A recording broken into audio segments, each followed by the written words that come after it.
بسم اللہ الرحمن الرحیم۔ مفتی شعیب اللہ خان صاحب کے بیانات کے لیے مفتی صاحب کے آفیشیل چینل کو سبسکرائب کریں اور زیادہ سے زیادہ شیئر کریں۔ وصحبہ اجمعین، اما بعد۔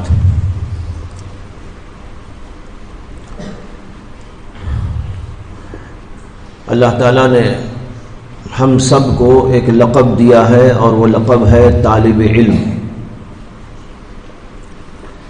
جو لوگ اللہ کے علم کی تلاش میں، جستجو میں لگتے ہیں، مدارس میں آتے ہیں، اساتذہ کے پاس آتے ہیں، کتابیں پڑھتے ہیں، ان کا لقب ہے طالب علم۔ سمجھنا یہ ہے کہ طالب علم کہتے کسے ہیں۔ ایک کو انجینئر کہا جاتا ہے، کسی کو ڈاکٹر کہا جاتا ہے، کسی کو بیرسٹر کہا جاتا ہے، کسی کو کچھ نام دیا جاتا ہے۔ جو بھی نام دیا جاتا ہے وہ دراصل اس کے کام کی غمازی کرتا ہے۔ وہ کیا کام کرتا ہے، کیا پیشہ اختیار کرتا ہے، اس کی غمازی کرنے والا جو لفظ ہوتا ہے وہی اس کے لیے بطور لقب استعمال کیا جاتا ہے۔ ہم سب کو جب طالب علم کہتے ہیں تو سمجھنا یہ ہے کہ طالب علم کسے کہتے ہیں، اس کی کیا صفت ہے، کیا خصوصیت ہے، وہ تو خود اسی کے لفظ سے سمجھ میں آ رہی ہے۔ طالب علم کے معنی ہے علم کا طلبگار۔ جب علم کا طلبگار اس کے معنی ہے تو یہ خصوصیت اس کی ہر جگہ پر ظاہر ہونا چاہیے۔ جیسے ڈاکٹر صاحب ہیں تو ڈاکٹر صاحب کی یہ خصوصیت ہوتی ہے کہ وہ ہر جگہ پر لوگوں کے علاج، معالجے، ان کی تشخیص اور ان کے لیے تجویز، ماحول میں کیا ہو رہا ہے، ماحول میں کیا بیماریاں آ رہی ہیں، کیا پھیل رہی ہیں، اس کی طرف التفات کریں، توجہ کریں، دیکھیں اور پھر اس کے بعد علاج تجویز کریں، لوگوں کو بتائیں۔ اسی طریقے پر ایک طالب علم ہوتا ہے تو اس کا حال یہ ہونا چاہیے کہ صبح سے لے کر شام تک وہ طلب علم ہی میں لگا رہے۔ میں نے پہلے بھی غالباً حضرت مسیح اللہ خان صاحب نور اللہ مرقدہ کا یہ قول ذکر کیا تھا کہ آپ نے فرمایا کہ طالب علم سوائے انتہائی ضروری کاموں کے کوئی کام نہ کرے، صرف طالب علمی کا کام کرے۔ کھانا ایک ضرورت ہے، پینا ایک ضرورت ہے، اور استنجا خانہ جانا، منہ ہاتھ دھونا یا غسل کرنا، اور شرعی ضرورت نماز ہے۔ بس اتنے کاموں میں اس کو لگنا چاہیے، اس کے علاوہ سارے کا سارا وقت اس کا طلب علم کے اندر لگنا چاہیے، تب جا کر وہ طالب علم بنتا ہے۔ لیکن اس وقت ایک اور نقطہ عرض کرنا چاہتا ہوں جس کی طرف عام طور پر توجہ بالکل نہیں، یہاں تک کہ علماء کو بھی نہیں۔ وہ بات یہ ہے کہ اس میں آیا طالب علم، علم کا طلبگار۔ علم کسے کہتے ہیں؟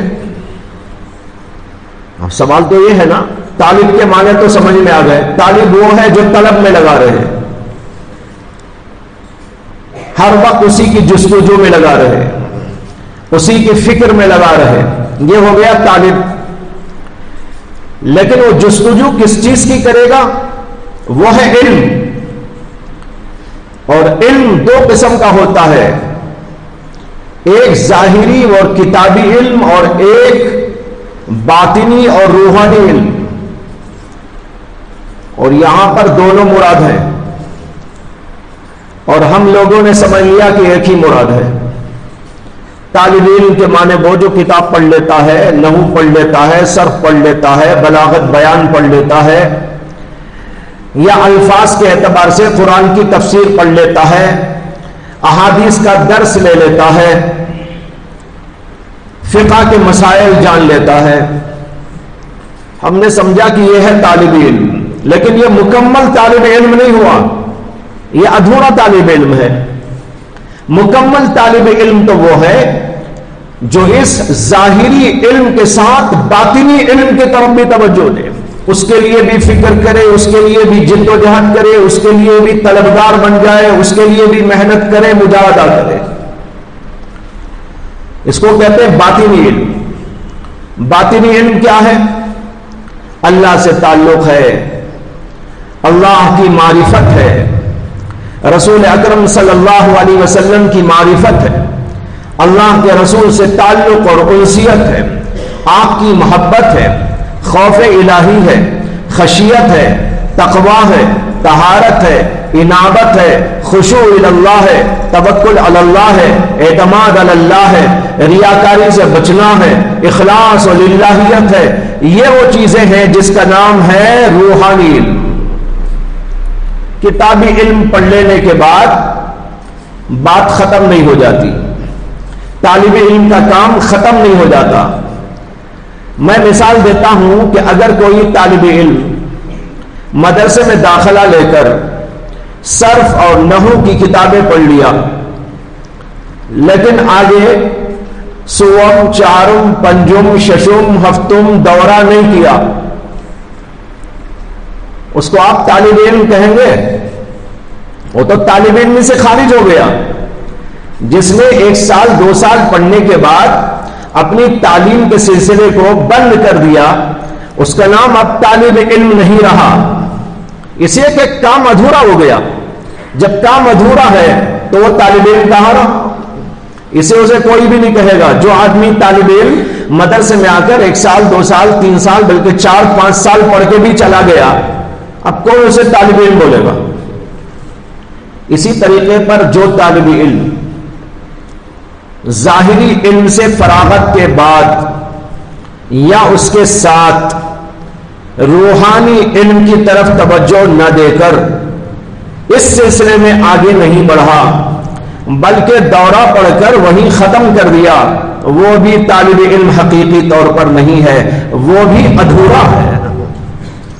جیسے 1 کلاس 2 کلاس 4 کلاس 5 کلاس پڑھنے کے بعد تعلیمی سلسلے کو منقطع کر دینے والا طالب علم نہیں ہے، اسی طریقے پر جس نے دورہ پڑھنے کے بعد علوم روحانی کی طرف توجہ نہیں دی تو وہ طالب علم کہاں رہا؟ طلب علم کے اندر تو ظاہری علم کے ساتھ باطنی علم بھی داخل ہے۔ جب اس نے اسے حاصل ہی نہیں کیا، نام اس کا ہو گیا عالم صاحب، نام پڑ گیا مفتی صاحب، نام پڑ گیا مدرس صاحب، لیکن بھائی کہاں ہوا ابھی تو وہ؟ بات سمجھ میں آ رہی ہے نا؟ مثال سے 1 سال 2 سال 3 سال 4 سال پڑھ کر جو چھوڑ دے وہ طالب علم نہیں۔ اسی طریقے پر جس آدمی نے دورہ اور افتاء کرنے کے بعد روحانی علم کی طرف کوئی توجہ نہیں دی تو وہ بھی تو ادھورا ہے، پورا طالب علم تو وہ نہیں بنا۔ پورا طالب علم تو وہ ہوتا ہے جو ظاہری اور کتابی علم کے ساتھ ساتھ اس علم کی طرف بھی پوری توجہ دے جو سینہ بسینہ منتقل ہوتا ہے۔ ایک علم ہوتا ہے وہ جو سفینوں سے آتا ہے، ایک علم وہ ہوتا ہے جو سینے سے سینے میں منتقل ہوتا ہے۔ اللہ کی معرفت، اللہ تعالی سے تعلق، خوف اور خشیت، تقوی و طہارت اور اخلاص و للہیت، یہ وہ چیزیں ہیں جو سینے سے سینے میں منتقل ہوتی ہیں۔ اب عام طور پر پوری دنیا کا ماحول ایسا ہے، ظاہری کتابی علم پڑھنے کے بعد قصہ ختم۔ ہاں کوئی اکا دکا کہیں پر ہوگا جو اس روحانی علم کی طرف توجہ دینے والا ہے۔ حالانکہ ایک زمانہ ایسا تھا، ہمارے حضرت مسیح اللہ خان صاحب نور اللہ مرقدہ فرمایا کرتے تھے کہ ایک زمانہ ایسا تھا کہ ہر مدرسہ خانخواہ بھی ہوتی تھی۔ مدرسہ صرف مدرسہ نہیں ہوتا تھا، مدرسے کے ساتھ ساتھ وہ خانخواہ بھی ہوتی تھی۔ خانخواہی نظام وہاں چلتا تھا، جس کی وجہ سے پڑھنے والے طالب علم ایک طرف ظاہری علوم کی تکمیل کرتے تھے تو دوسری طرف باطنی علوم کی تکمیل بھی کرتے تھے۔ جب فارغ ہو کے باہر نکلتے تھے تو جہاں پر وہ ایک عالم، ایک فاضل، ایک مفتی، ایک محدث، ایک مفسر ہوتے تھے، وہیں پر بہت بڑے اللہ کے ولی بھی ہوتے تھے۔ لیکن اب تو سلسلہ ایسا ہو گیا کہ یہ الگ وہ الگ، اور اسے الگ ایسا کر دیا کہ لینے کو تیاری نہیں، ادھورے ہی رہنا چاہتے ہیں، ادھورے ہی مرنا چاہتے ہیں، ادھورے پن ہی پر زندگی گزارنا چاہتے ہیں، اور اس کی طرف توجہ دلانے کے باوجود بھی ایسا سمجھ میں آتا ہے کہ اس کو فضول سمجھتے ہیں۔ میں دیکھ رہا ہوں خاص طور پر یہاں کا جو ماحول ہے اس کے تناظر میں عرض کر رہا ہوں کہ ایسا لگتا ہے کہ توجہ دلانے پر وہ حضرات یوں سمجھتے ہیں کوئی فضول بات کی جا رہی ہے، بیکار قسم کی بات ہے، کیا توجہ کی بات ہے۔ ہم تو قرآن پڑھتے ہیں، حدیث پڑھتے ہیں، اور یہ علوم پڑھتے ہیں، وہ علوم پڑھتے ہیں، اور بس پڑھ لیا سب کچھ ہو گیا، اس کے علاوہ کچھ نہیں باقی ہے۔ بھائیوں، تمام اکابرین کی تاریخ پڑھ لیجئے، سلف صالحین کی پوری تاریخ اٹھا کر کھنگال لیجئے، شروع سے لے کر آج تک کی جتنے بھی دنیا میں مائے ناز علماء، صلحاء، اتقیاء، زبردست قسم کے لوگ پیدا ہوئے، انہوں نے ان دونوں علوم کو اپنے اندر جمع کیا تھا، علوم شریعت، علوم طریقت۔ علوم شریعت کے ساتھ علوم طریقت دونوں کا اجتماع ان کے اندر ہوتا تھا، اور اس کے ذریعے انہوں نے ترقی کی تھی۔ لیکن اب مدارس نے ایسا ماحول بنا دیا ہے جو بہت افسوسناک ہے، حیرت انگیز بھی ہے، بلکہ خطرناک بھی ہے، کہ صرف ظاہری علوم تک قصہ ختم، اس کے علاوہ باطنی علوم کی طرف کوئی توجہ رکھتی برابر نہیں ہے۔ صبح سے شام، صبح سے شام، شام سے صبح ہو رہی ہے، اور عمر یوں ہی تمام ہو رہی ہے، لیکن کوئی توجہ اس کی طرف نہیں۔ یہ انتہائی افسوسناک صورت ہے کہ نہیں ہے؟ اللہ نے پیدا کیا تو اپنی معرفت کے لیے پیدا کیا، وَمَا خَلَقْتُ الْجِنَّ وَالْإِنسَ إِلَّا لِيَعْبُدُونَ، میں نے جنات اور انسانوں کو اس لیے پیدا کیا ہے کہ وہ میری عبادت کریں۔ لیعبدون کی تفسیر حضرت سیدنا عبداللہ بن عباس رضی اللہ عنہ سے یہ منقول ہے کہ انہوں نے فرمایا لیعرفون، لیعبدون کے معنی ہے لیعرفون، مجھ کو پہچانے، میری معرفت حاصل کریں، میں نے جنات اور انسانوں کو اس کے لیے پیدا کیا ہے۔ اگر سوال پیدا ہو کہ جب مقصود ہی لیعرفون تھا، لیعبدون کہنے کی کیا ضرورت تھی؟ اللہ خود کہہ دیتے وَمَا خَلَقْتُ الْجِنَّ وَالْإِنسَ إِلَّا لِيَعْرِفُونَنِي، لیعبدون کیوں کہا؟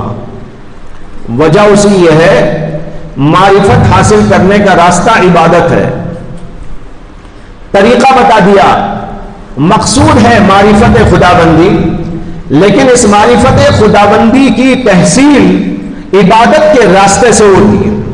اللہ کی عبادت کا راستہ وہ راستہ ہے جس سے انسان معرفت حاصل کرتا ہے، اس لیے یہاں پر لیعبدون کہا گیا، لیعرفون نہیں فرمایا گیا۔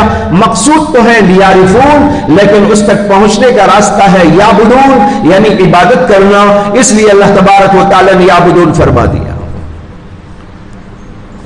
جیسے اگر کوئی پوچھے کہ بھائی حج کیسے کرنا، آپ کہتے ہیں حج کمیٹی کو چلے جاؤ۔ کسی نے آپ سے پوچھا بھائی میں حج کو جانا چاہتا ہوں، حج کیسا کرنا، آپ نے کہا یہاں ایک کمیٹی ہے حج کمیٹی، وہاں پر چلی جائیے۔ اب وہ بے وقوف اگر یہ سمجھے کہ وہاں کمیٹی کے پاس چلے گا تو میرا حج ہو جائے گا۔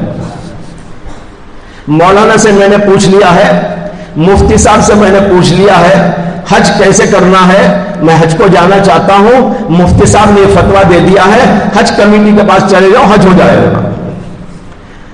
اس بے وقوف کو یہ کہا جائے گا حج کمیٹی کو جاؤ کا مطلب ہے حج کمیٹی راستہ ہے، وہ تمہیں بتائے گی اور حج تک تم کو پہنچائے گی۔ اسی طریقے پر عبادت راستہ ہے، اس راستے کے ذریعے اللہ کی معرفت حاصل ہوتی ہے۔ تو عرض یہ کرنا ہے کہ آج ہم لوگوں نے اپنا طالب علمی کا لقب جو ہے اس کی حقیقت نہیں سمجھی ہے، اس لیے میں نے وضاحت کی کہ طالب علم کی حقیقت کیا ہے۔ طالب علم وہ ہے جو صبح سے شام، شام سے صبح، ہم وقت اسی فکر میں جستجو میں لگا رہتا ہے، اسے کوئی اور کام نہیں۔ دوسری بات میں نے سمجھائی کہ کس چیز کی طلب اور جد و جہد اور کوشش میں لگا رہتا ہے، وہ علم کی طلب میں لگا رہتا ہے۔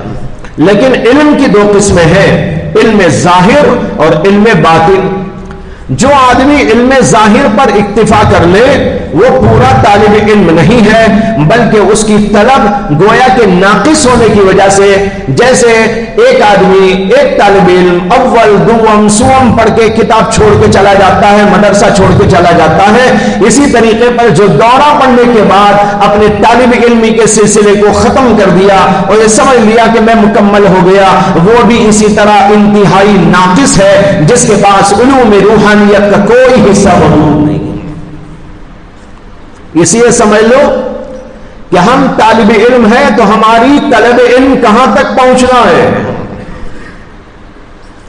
یہ پڑھتے پڑھتے وہ چیزیں بھی حاصل کر رہا ہے اور پڑھنے کے بعد مستقل طور پر اس کے پیچھے لگنا ہے کہ میرے دل کے اندر یہ چیزیں پیدا ہو جائیں، میرے ظاہری اخلاق، میرے باطنی اخلاق درست ہو جائیں۔ چنانچہ روایات کے اندر آتا ہے حضرت عبد الرحمن ابن مہدی جو بہت بڑے محدث، عظیم الشان محدث، سفیان ثوری رحمت اللہ علیہ کے شاگرد تھے، وہ کہتے ہیں کہ ایک زمانہ تھا کہ لوگ اساتذہ کی خدمت میں جایا کرتے تھے، لا يسمعون شيئا، ان کے الفاظ ہیں، انہوں نے کہا لا يسمعون شيئا، کوئی حدیث وحدیث سننے کے لیے نہیں جاتے تھے، وہ کچھ بھی ان سے سنتے نہیں تھے، وَإِنَّمَا كَانُوا يَنْظُرُونَ إِلَى صَمْتِهِمْ وَإِلَى دُلِّهِمْ وَإِلَى أَخْلَاقِهِمْ، اس لیے جاتے تھے کہ ان کے اخلاق دیکھیں، ان کا کردار دیکھیں، ان کے عادات دیکھیں، ان کا طرز عمل دیکھیں، ان کی زندگی کو دیکھیں، اس کو ملاحظے میں لائیں۔ اس لیے وہ جایا کرتے تھے، حدیث سننا مقصود نہیں ہوتا تھا، یعنی حدیث سننے سے فارغ ہو جاتے تھے، جاتے تھے تو یہ دیکھنے کے لیے، یہ لینے کے لیے جاتے تھے اخلاق کیسے ہونا چاہیے، دل کیسا ہونا چاہیے، انداز زندگی کیسا ہونا چاہیے، اللہ سے قربت و تعلق کیسے ہونی چاہیے، اللہ کا خوف اور خشیت اپنے اندر کیسا پیدا کرنا چاہیے، یہ چیزیں حاصل کرنے کے لیے اپنے اکابرین کی خدمت میں جایا کرتے تھے۔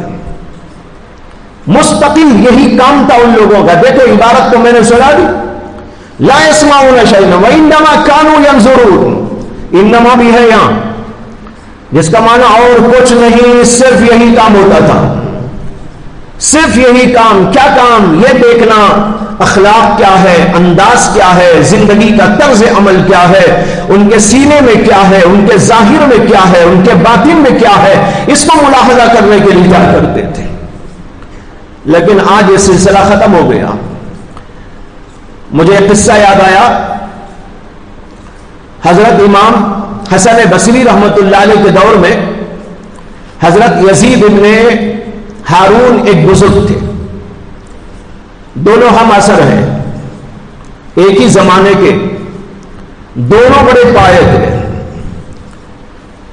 ان کے واقعات میں لکھا ہے کہ ایک بار حضرت یزید ابن ہارون اپنے بیٹے سے کہنے لگے کہ بیٹا، میں اپنے دل کے اندر سختی محسوس کر رہا ہوں، دل کے اندر قساوت معلوم ہو رہی ہے، مجھے لے کر حضرت حسن بصری کی خدمت میں چلو۔ اب دیکھو کیا ان کے پاس کچھ علم کم تھا؟ ہزاروں نہیں لاکھوں احادیث کے حافظ تھے، وہ لاکھوں احادیث کے حافظ، اس کے باوجود کہہ رہے کہ مجھے اپنے دل کے اندر کچھ سختی معلوم ہو رہی ہے۔ اس لیے تم مجھے لے کر حسن بصری کی خدمت میں چلو. انتہائی بڑھاپا تھا، اس لیے ان کے بیٹے ان کو پکڑ کر لے کے چلنے لگے. یہاں تک کہ جب وہ چل رہے تھے تو پیر اٹھا کر رکھنے کی سکت نہ تھی، بلکہ گھسٹ گھسٹ کے چل رہے تھے. اس حالت کے اندر چلتے چلتے پہنچے حضرت حسن بصری کے پاس. ان کے گھر پر جا کر دستک دی. دستک دینے پر حضرت حسن بصری کی باندی دروازہ کھولنے کے لیے آئی. دروازہ کھولا اور پوچھا کہ کون؟ تو ان کے بیٹے نے کہا کہ یہ میرے باپ ہیں یزید بن ہارون، یہ حسن بصری سے ملنا چاہتے ہیں، ذرا حضرت کو اطلاع کر دو. وہ باندی ان کی جو صورت حال تھی اس کو دیکھ کر اسے بڑا رحم آیا. اس نے کہا اب ان کے بیٹے سے، ارے بھائی تمہیں شرم نہیں آئی؟ ایسے بڈھے آدمی کو گھسٹ گھسٹ کے لے کے آئے. یعنی اسے تعجب ہوا اس پر. ایسا آدمی جو چلنے کے قابل نہیں، اٹھنے پھرنے کے قابل نہیں، اس کو پکڑ کے میرے یہاں پر کیوں لے کے آ گئے؟ کوئی بات تھی تو تم آ جاتے، حضرت سے بات کرتے چلے جاتے، لیکن اس بڈھے آدمی کو پکڑ کے گھسٹ کے لے کے آئے. بیٹے نے جواب دیا کہ میں نے خود کہا تھا کہ ابا جی آپ آرام کریں، میں پوچھ کے آؤں گا کوئی بات ہو تو. لیکن میرے باپ نے کہا نہیں، وہ پوچھنے کی بات نہیں ہے، مجھے خود ان سے حاصل کرنا ہے، اس وقت اسے مجھے خود جانا ہے، اس لیے میں ان کو لے کے آیا. خیر باندی اندر گئی، حسن بصری کو اس نے بتایا. ان کو اندر بلایا گیا اور کمرے میں بٹھایا گیا. پھر حضرت حسن بصری تشریف لائے. الیک سلیک ملاقات ہوئی تو حضرت یزید بن ہارون نے حسن بصری سے عرض کیا، حالانکہ دونوں ہم اثر ہیں، یہ نہیں کہ حسن بصری ان کے استاد تھے، کوئی پیر اور شیخ تھے، نہیں، دونوں ہم اثر تھے، دونوں علم کے وہی پہاڑ تھے، عمل کے وہی پہاڑ تھے. لیکن اس کے باوجود ایک دوسرے سے استفادہ ہوتا تھا، ایک دوسرے کا محتاج سمجھتے تھے. اس لیے ایسے موقع پر حسن بصری کی خدمت میں انہوں نے عرض کیا کہ حضرت میں نے اپنے دل کے اندر کچھ سختی محسوس کی، میں نے سوچا کہ آپ کی خدمت میں آؤں اور آپ سے کچھ باتیں سنوں تو ہو سکتا ہے کہ میرے دل کی سختی نکل جائے. معلوم ہوا کہ وہ حضرات اپنے دل کی اصلاح کی ایسی فکر کرتے. دل سخت ہو جاتا ہے، آدمی کو رونا نہیں آتا، دل سخت ہو جاتا ہے، اندر اچھی بات گھستی ہی نہیں. دل سخت ہو جاتا ہے تو گناہوں سے انسان بچنا ناممکن ہو جاتا ہے. حسن بصری رحمت اللہ علیہ نے ان کی بات سننے کے بعد روایتوں میں آیا ہے کہ قرآن کریم کی آیتیں پڑھنی شروع کر دی. بس اب وہ قرآن پڑھتے جا رہے ہیں، وہ بھی رو رہے ہیں، حضرت یزید بن ہارون بھی رو رہے ہیں. بہت دیر تک تلاوت کا سلسلہ جاری رہا اور دونوں بزرگ سن کر پڑھ کر روتے رہے.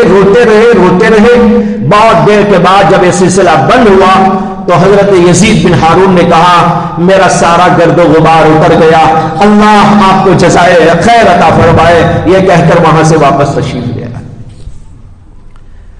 آج سوچنے کی ضرورت نہیں ہے کہ کیا ہمارے دل سخت نہیں ہوتے؟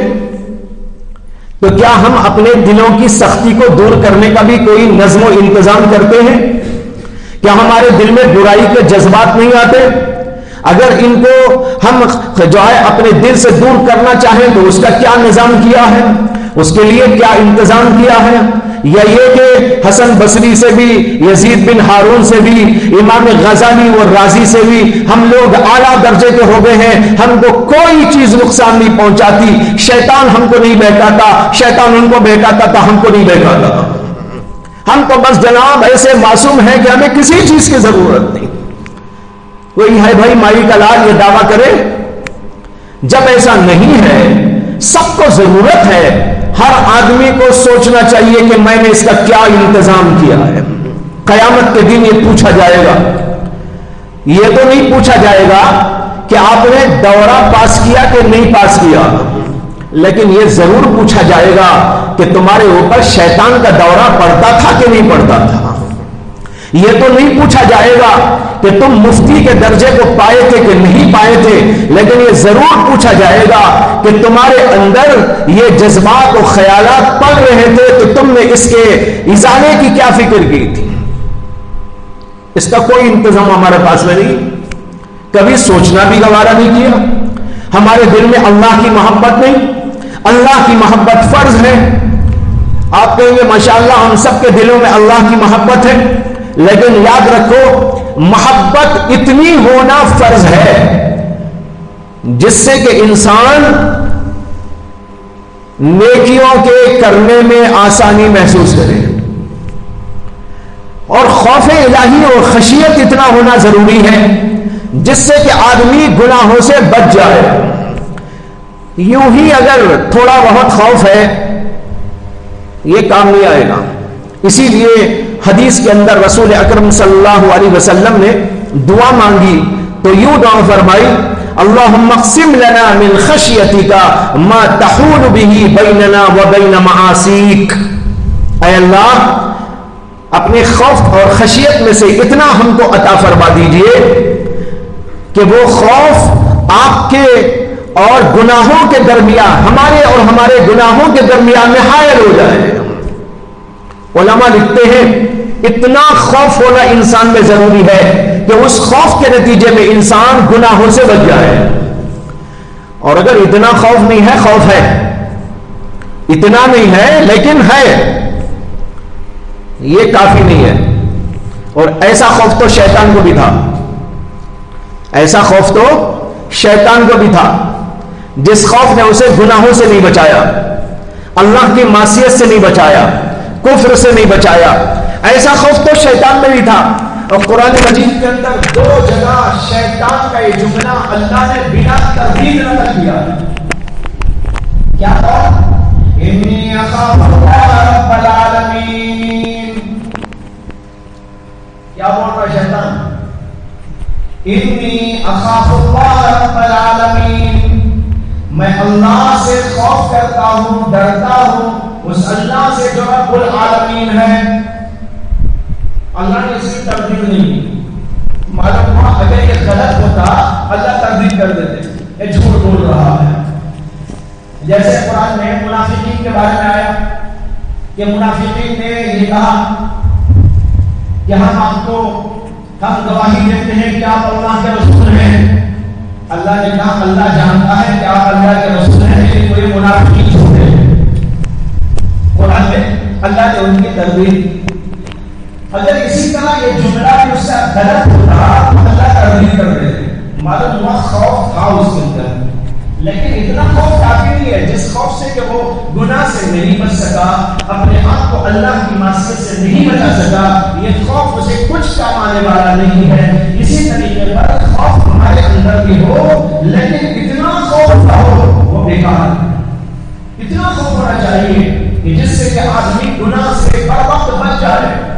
آپ چلے جا رہے ہو، آنکھیں اٹھ رہی ہے غلط جگہ، آپ کے دل کے اندر خوف اتنا ہو کہ آنکھیں جھک جائے، کوئی غلط کام کرنے کا اندر سے جذبہ پیدا ہو رہا ہے لیکن اندر اتنا خوف موجود ہو کہ وہ خوف آپ کو گناہ سے روکے۔